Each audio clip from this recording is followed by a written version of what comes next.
everybody. This is Teen Title Talk with Erin and Courtney.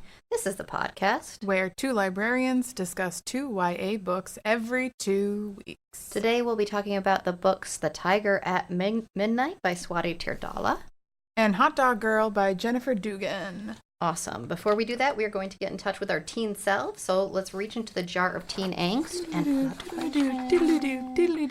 okay. Were you a regular library user when you were a teen? If not, why? I'd peg you as a library user when you were a teen. Were you? Not. No? I didn't.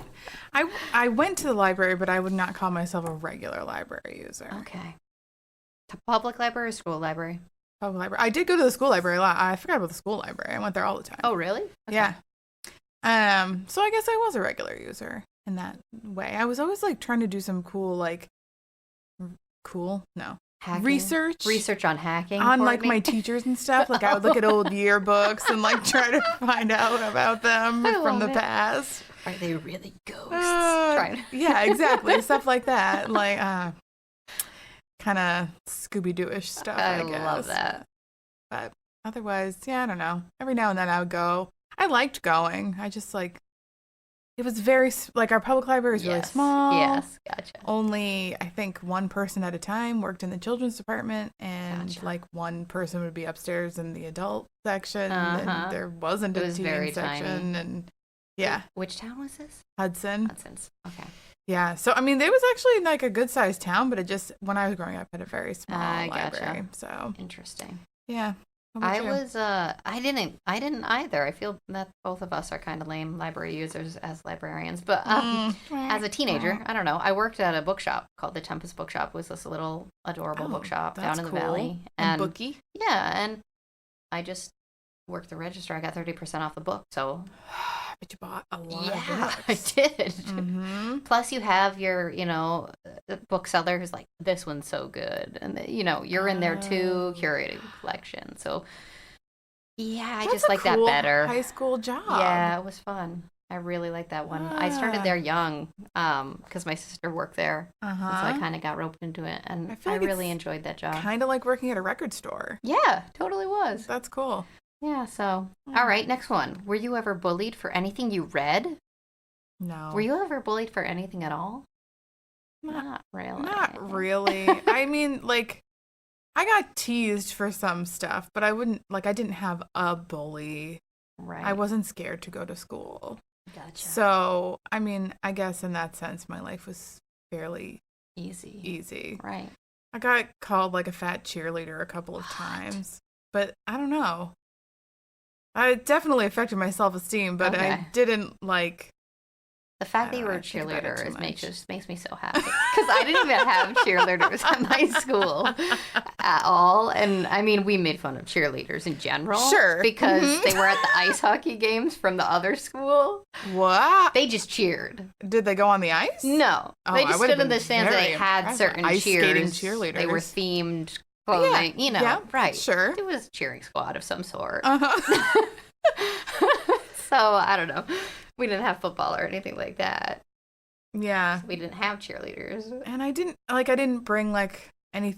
But did you have to cheer for something, or was it a sport on its own? Like, is the cheerleading squad always cheering for a team? Yeah. Oh, okay, You are cheering for a team, but you're also your own thing in your own right. Right. Because you go to your own, like, cheerleading competitions and stuff, right? Yeah, like, if you've ever seen gymnastics. Bring It On. Yeah, I've seen that. That came out, like, I think when I was in high school, their team was, like, on ESPN, so obviously they were way better than we ever could hope to be. But, yeah.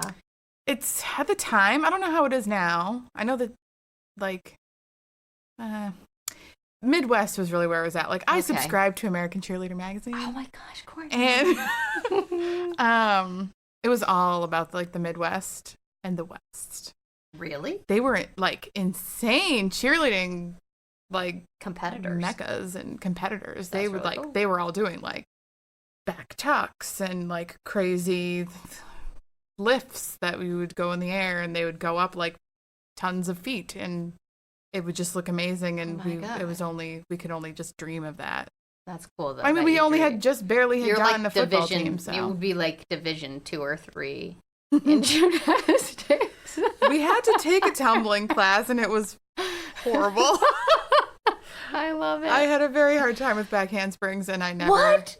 I would never even dream of doing a back handspring. It terrified me, and I didn't feel... But you could do a cartwheel, right? I could do a cartwheel. I never could do a cartwheel. No, nobody cared about cartwheels. They were like, cartwheels. Whatever. What are you, a baby? What are you, a kindergartner? Exactly. I see. Okay. So I would just like... This is I why... just stood there. Right. That's what I had to do. I had to stand there while everyone else did a back handspring. That looked bad. Dang. I'm sorry to have brought this up. That's all right. But for far as reading is concerned, no. Nobody even noticed what I was reading. Yeah. Okay. That makes sense. And no one teased me for much of anything except one time a kid. No one teased you about Chaucer? No one teased me in high school. I don't think. Yeah. Again, there's that part of me that's like, wait, was that a prank being played on me, or was I? But some obliviousness is helpful. That's right. Yeah. And I'm really good at twisting reality. In sixth grade, kid did steal my report that I made on Poseidon. I was so proud of it. Yeah. What? She she took it and ran around the playground. And I played it cool. Of course, I was like, whatever. I don't care. That was my usual. Like before you handed it in? No, after, and I'd gotten a good grade. I don't know what she was doing. Eventually, she just dropped it on the grass or in the mud or something. What I was jerk. like, what the heck is going on? I was so mad inside. On fire. I bet you were. I still remember it. That was it. your intensity. Yes, but outside I was like, I don't care. Even though inside I was like, that's my Poseidon paper. I worked really hard on it. I bet it was really good. It was, I think. I got an A. Poseidon's a cool guy. Yeah. But anyway. All right, well, we weren't bullied too bad, but we had some stuff, obviously. Library life question. Mm-hmm. What book, if any, has changed your life? This comes from Valerie. Oh, Valerie. Oh, Valerie. On my paper, it says, I hate this question because I can never think of one. But I know. It's just that I would say that books formed me literally, I would be a completely different person without books. I think that's true. I think being a reader changed my life or created my life as it is. But right. I'm not... I know some people do have a book that they read and they were like, boom, like save them or open the door. And I can't say that I have that experience. There have been books that I have loved. Of course. Many books that I have loved. Yeah. But it didn't change your life. No, but I do think the more I've read, the more empathetic and right. I definitely have had books that just changed my perspective. Yeah. So maybe that's a different way to look at it. Just like, if the more perspectives I read, the more perspective I have. And I think that's really important. Mm-hmm. But when I think of like changed life, I'm thinking like groundbreaking. I had like a aha moment that I was surprised at, and it literally changed years for me entirely, which I don't have. But I'm sure as it was happening through my life, like reading, I had teachers who changed my life by reading books to me, I would say, in both second grade and sixth grade. Like I had specific teachers I know were very well, I think good. It says, like, I think I remember, like certain titles that were read to me. Mm-hmm. So I think the fact that I remember them means that they left some kind of mark because I remember like 98% of fifth grade, like I have no memories whatsoever. Right. But I remember being read like my brother Sam is dead. Yes. And that was so. And on that same fifth, sixth grade, Mr. Alligator always read us books that were almost too old for us, like Grapes of Wrath. He read us in the sixth grade. Wow. And so I remember that specifically. Mm-hmm. It's very vivid. Although I think that's such a rich reading age too, fifth and sixth grade. If you're a reader, there's so much wonderful stuff there, and your brain is so vivid and imaginative. It's like, I don't know, it's my favorite. It's true. You're kind of like being molded, and you know a lot. You do already. Don't know exactly enough. Yeah. And so, it is kind of an interesting time. The middle grade years.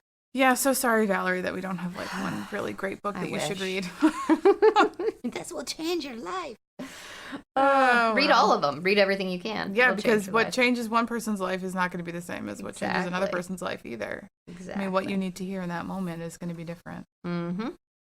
All right, Courtney, you read Hot Dog Girl. I did. Tell me about it. What's it about? Okay, well, Hot Dog Girl is about a 16-year-old girl named Eloise who, along with her best friend Celie and a bunch of other high schoolers, they work at a small local amusement park for the summer and during summer break. They're in high school. Got it. She has big plans for an epically magical, like, teen movie summer. She really wants this. She has a vision. She has a vision of how her summer is going to go, and it's going to be, she's going to get with her crush. Mm-hmm. She and her best friend are going to spend lots of time together. They're going to do so many fun things. She's not going to be the hot dog. Oh boy. You know, et cetera, et cetera. But she is. But Lou, that's her nickname, finds out that the park will be closing after this summer, and she kind of goes into like super meltdown mode. With one crazy scheme after another to try to save the park. Like and Empire Records. Yes. At a park. Yes, that's true. In a rom-com sort of way. Yeah. I would say that's a great description of it. Like all the scheming just causes all kinds of trouble for everybody, and like, you know how that goes. Got it. Yeah. Okay, sounds fun. Yeah. So Tiger at Midnight, basically it centers on two characters, Kunal and Isha. Isha is secretly the Viper, an assassin for the rebels. She lost loved ones in the royal coup, and now she makes soldiers pay in blood. Kunal is a soldier since childhood, and first you might think he's cold-blooded, but he's honorable and interested in the lives of people on the outside. And soon he's been ordered to hunt the Viper. Any soldiers who find the Viper save the country. So he sets off, only guess what? There's an undeniable spark between Isha and Kunal. So it's like, will they be the death of each other, or will they fall in love, make out, and run off together? You'll have to read it to find out. Isn't that sort of the plot of the Children of Blood and Bone? Oh, I didn't read that one. I don't know. Maybe. It kind of sounds like it. A little sounds similar. You read that one, didn't you? I did. Okay. It sounds a little similar. The main character is not an assassin. Gotcha. That's the difference. I mean, there's so many. There's only a certain number of plots, I suppose. Well, that's true. But her arch nemesis is also her love interest. Gotcha. It's anyway. Supposed to create tension. So we'll talk about that. No, I'm not. All right. She gave me a look. All right. Let's talk about your book. So last time we met, we decided we'd just pick a book based on the cover. What's your cover like, and why did you choose it? And this is totally weird for us. We never just pick a book based on the cover. In fact, I feel like sometimes I'm complaining about the covers of my books. Right. I picked Hot Dog Girl because it's literally got a picture of a girl in a hot dog suit on the cover. Mm-hmm. It's very eye-catching. It's kind of like purpley, and there's like a sunset thing, and you see the silhouette of the Ferris wheel and the roller coaster, and then there's like these 5 teens in the foreground, and they're kind of like cool, like one's got green hair and one's dressed up as Prince Charming, and she's the hot dog. And so I don't know, I worked at a small local amusement park, so it resonated. Got it. Like, I've never been to summer camp, but I feel like the experiences are really similar. Okay, gotcha. So, interesting. Anyway, I felt I would relate. Awesome. So it's set up as a fun summer read, awkward teen life with a splash of romance. That's what I got from a couple of the blurbs. Definitely rom-com material. Was it fun? I will say there were some fun parts. Okay. You sound like you're hesitant. I mean, there were fun parts, there were cringy parts, there were sad parts, because that's like what a romantic comedy is, And I find romantic comedies actually to be very cringy. They make me very anxious, because like you can see that both people are having a miscommunication, because it's always miscommunication. And it should just be like sorted out, right? Right, and so it just like drives me up a wall. But this book, Hot Dog Girl, has all the ingredients. It's got like love triangles and crazy schemes and miscommunication and people actually in costume. It's like Shakespearean in a way. Love it. But yeah, I just wanted to like keep yelling at the characters, like, just tell people how you really feel, or like stop lying about stuff. As a teenager too, we've talked about that. Yes, we have. I know. So I know it's hard. It's painful. Reading it. So as like right, I guess it would ruin all the fun if I did that. But anyway, it is fun if you like that kind of thing. Gotcha.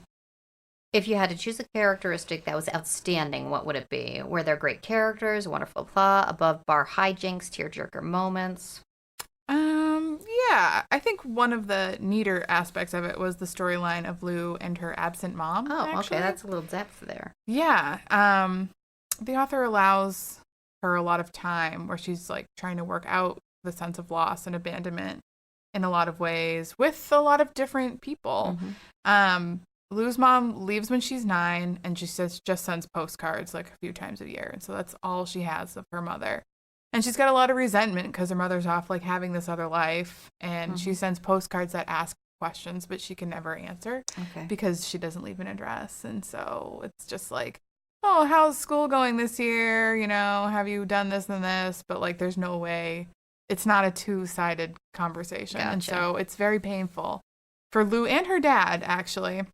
Okay. And her dad's really great and really sweet. But in her darker moments, she just like pours over these postcards. Aww. And she has like low self-esteem where she doesn't really feel like deserving of love. Bummer. She keeps it really light. Okay. Because that's her character. Yeah. And that's, I think, her coping mechanism is like helping other people. Like she's setting up other people on dates. She's trying to do kind of like crazy making connections and stuff, but she never feels like she could ever be somebody that like somebody would have a crush on. Right. It's always her having a crush on somebody else or whatever. But I really like that. And I think that Jennifer Dugan did a really nice job of weaving that story into all the others, because it is from that like sense of loss that all the other stories blossom. Yeah. So, and my favorite character was Nick. He is a diving pirate. He had lots of layers. Like at first he just seems like a cool jock that she has a crush on. Okay, gotcha. And then as you meet him, you're like, oh, like he discovers he has a real knack for like baking cupcakes from scratch. That's really awesome. Yeah, so he just has some more to him than I thought, so I thought that was fun. Gotcha. We've been reading a lot of YA featuring characters exploring gender identity, sexuality, and more, and I think this book deals a little bit with that. Some books seem to be just about real people navigating an interesting plot, while others are about that exploration of identity. Where does this land on that scale? I would say mostly it's a side note. Okay. Not that it's not important. Okay. But the teens in the book do not like bat an eye at anybody's sexuality or anything like that. It's totally normal that Lou likes girls and boys, that Celie just likes girls. You know, like it's not even a thing that they talk about at all. I love that when it happens because it feels refreshing to me. Yes, it's very refreshing because it's not really anything. The only time it really is something is when Lou is finally talking to her dad about it. Okay. And she feels like she has to kind of have this gotcha. coming out moment, even though he's actually very sweet and cool about it. There's a little bit. She's like, I feel like there should be more tension than this. And he's like, sorry. I just love you anyway, it really so sorry. Sounds like a lot of fun. I think I would like this. So any pet peeves and any big favorite moments? I found the pacing kind of tough. Okay. The first half of the book you did say getting into it was really hard. Okay. Yes. I found Lou to be really grating at first. Interesting. I found her kind of painful. Really? Like, I didn't like her very much at first. And some people would just probably love her head over heels. Oh, and I'm others sure. are just like, can't stand it. Yeah. And that's, I think, the way it is in the book, it too. Is. But, like, she seems almost too awkward. Like, is there someone that awkward in this world? But I think we've had the conversation that, yes, there is. Yeah, it's true. She just, like, out of her mouth, just, like, word vomit all the time. And so I'm sure there are people who can relate. Right. But as the book goes on and the story develops, I actually started to appreciate her irritating habit of self-deprecation and her inability to keep her mouth shut. So you started to accept her, it sounds like. I did. And I started to understand, like, why she's doing it, and you're like, oh, it kind of breaks your heart a little bit. So I think part of what annoyed me is that I could kind of see myself in her. Mm-hmm. And those are parts of me that I don't always really like. Gotcha. So I think that was part of it too. Mm-hmm. Yeah. I have that reaction sometimes too. All right. Yeah. So, Cool. but I think it ended up being really, I'm glad I finished it. Okay, what would you give it? Is it like a solid 3-star? Or I might give it a 3.5 to a 4. Okay, cool. That sounds great. I definitely think teens would like it. It's a fun summer read. Okay, cool. It does seem like a fun summer read. Yeah. Awesome. All right. But let's move on to yours because I think Okay. we're going to have some different conversations right now. No, it's not that. I hated it. They're totally different books to begin with. They're so different. So your book is The Tiger at Midnight. Yes. To me, it is a very cool sounding title. Mm-hmm. What drew you to the book? Well, we're basing this on the cover, right? So the cover is so cool, and so is the title. We picked the covers. Let me explain this one to you as best I can, even though I'm bad with the visual stuff. But it's a girl silhouetted in a crouch, and her silhouette is made of gold dust, and she's against a dark background. She's crouching, and she's on this like sharply slanting rock, and the edge of it is lit up with the gold dust too, so it kind of looks like a knife's edge. And of course, it says The Tiger at Midnight in these wonderful like gold dust, bronzy and gold lettering below. And so you get that sense that she's similar, she's dangerous, like this tiger at midnight. So I saw this cover. I put it on display. I love this cover. I think it's gorgeous. Yeah. It is very eye-catching. It's really cool looking. It's just gorgeous. Props to the artist. Mm-hmm. All right. So yeah. You were in communication with me all week about this book. Yes. You did not find it thrilling. Yeah. Let me hear what you think about it or where you think it missed the mark. Okay. First, I want to say there are really good things about the book. Oh, maybe hold on. That's okay. Well, we can start with my last question, which is what did you like about it? Right. So that's perfect. So I'll just say a couple things I really liked. I did have a hard time getting into it and staying in it, but there are lots of things to love. I liked Isha and Kunal as I got to know them more. It was like one of those characters grew on me as I read more and more. I especially like Kunal's background in painting and how he's a soldier because those two things don't always go together. I think it created depth for him. I liked Isha's fast movement and her quick wit, and I liked that I knew her backstory about her family. I also thought the writing was solid, and some people I saw complaining about the writing. I thought her writing was really solid. Oh. So I think that was really cool. But there were some things. So let's switch to the other question now. And it wasn't bad. It was just like for me, my editor kept being like, you can't do that. So the promise of the premise and the promise. Yes. And also the tension were my main things that I kept running up against. So the promise is that there's an assassin. And there's this cat and mouse chase, right? Yes. So from that description, what speed do you think it's going to take? Oh, I'm thinking fast-paced, nonstop. Right. So when the action is happening, when they're in a fight or a chase, it is fast, but it's slow somehow. It's like, wait, what? Okay, so now we got to go. But for a while, it takes forever for them to get into the cat mouse. Is there a side story that's happening at the same time? Not really. No, you're going from one of their points of view to the other. There is political intrigue. You're learning about the rebels, versus the soldiers, and she, of course, she has to wrap all that history in there. But somehow it just doesn't pick up fast enough for me to feel like this is a really intriguing assassin novel. So I felt like there was just a pacing problem, and it could have been edited down. And I wish it had. That would have been awesome. Instead, some things just seem to repeat. Like you're seeing the same scenario over and over again. So if I had been the editor, I would have been like, hey, this can happen, but it can't happen 4 times. It has to happen once. I gotcha. And then secondly, the tension is killed pretty quickly. So I can give you a very specific example because I was like, why is the tension being killed for me? It's as simple as this. Kunal finds out that Isha is the Viper, but we've been in his point of view. We know he likes her.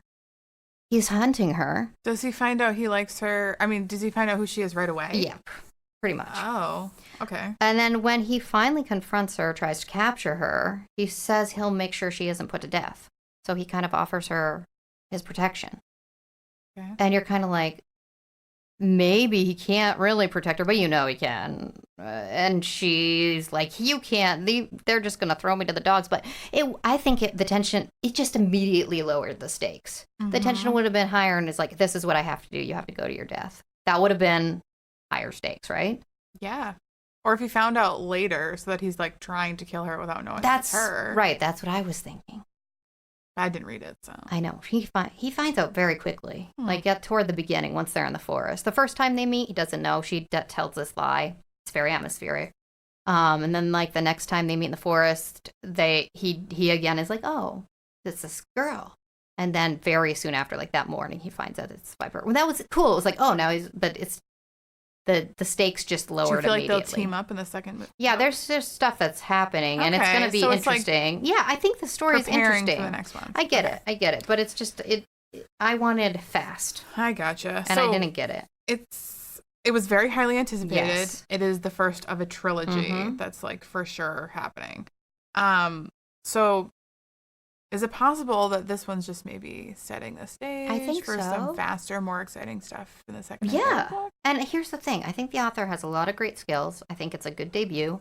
I think it was sold in a trilogy, so the other ones have already been written. So I'm sure it will have fans who are eagerly waiting for the next one. And also I'm reading with this MFA internal editor, which constantly irritates me. So if you're just reading the book and you're not about analyzing the text and trying to edit it, which is how my brain now works, which sucks a lot of the time. Sorry, but it does. Then it really makes it hard to read. Yeah, well, no, it's handy to write because it's like, oh. And I know that I messed up Keepers of the Labyrinth. I made it too slow at the beginning.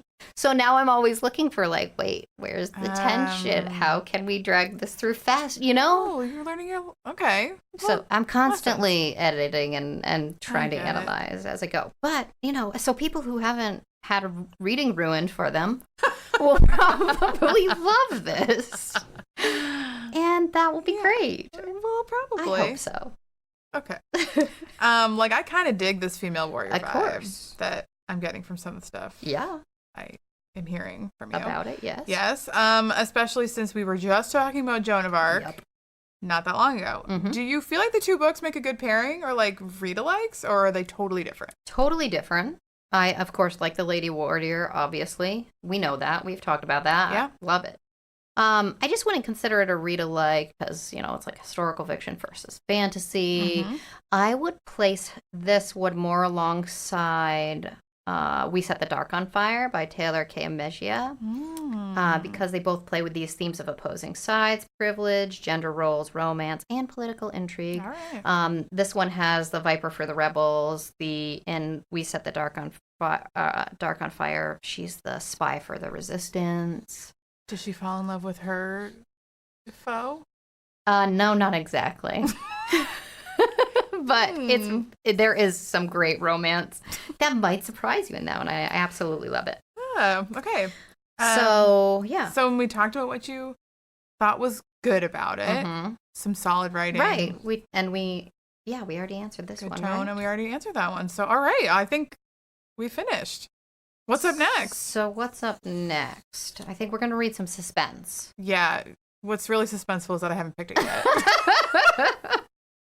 That's okay. I'm going to read You Owe Me a Murder by Eileen Cook. And we'll figure out what you're going to read. Yep. So this is building tension right now. Exactly. What will it be? That's the other thing about tension. Your reader has a question. You can't answer that question right away. That's the thing. Mm-hmm. Is she going to die? Nope, because he's going to protect her. Sorry, I'm still stuck on this. Let's move on. That's disappointing in a way, though. Especially it's a big book. I know. And you want the tension to carry through. Yes. Because, what else is keeping you reading? I know. Right. Nothing, because you stopped halfway. Well, I think there's a lot to love about it. I like to end on a positive. No, I'm sorry. There is so much to love about it. I needed more pull, so the editor's got to get in there and be like, let's pull this pacing tight. Let's go. I bet the second one's going to be like firecracker. Maybe. I hope so. Yeah. That would be great. All right, so You Owe Me a Murder and Who Knows What. So if you get a chance to answer... I thought about one of us... Sorry. I thought about One of Us is Lying, but that one's old now. One of Us is Lying. I know, but and they made a movie about there's like 2 others after that one. If you have read that one already, you could read the next. I haven't. Or the last. No, it would be new to me. All but right. it's old We'll for our find show. It. We'll find it. There's some suspense in teen, I think. Anyway, sorry. Carry on. We are. We're going to sign off now. So remember, if you get a chance to answer our 3 questions, those are: what book, if any, changed your life? And were you ever bullied for anything you read? And were you or are you a library user as a teen or when you were a teen? If not, why? And if you have any questions about reading recommendations or library life, write to us at teentitletalk@gmail.com and we'll read a few of our listener responses next time.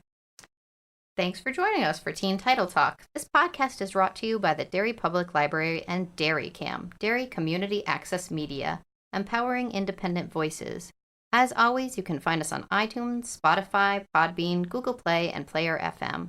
Just search for Teen Title Talk. Don't forget to hit follow so you can hear the latest episode.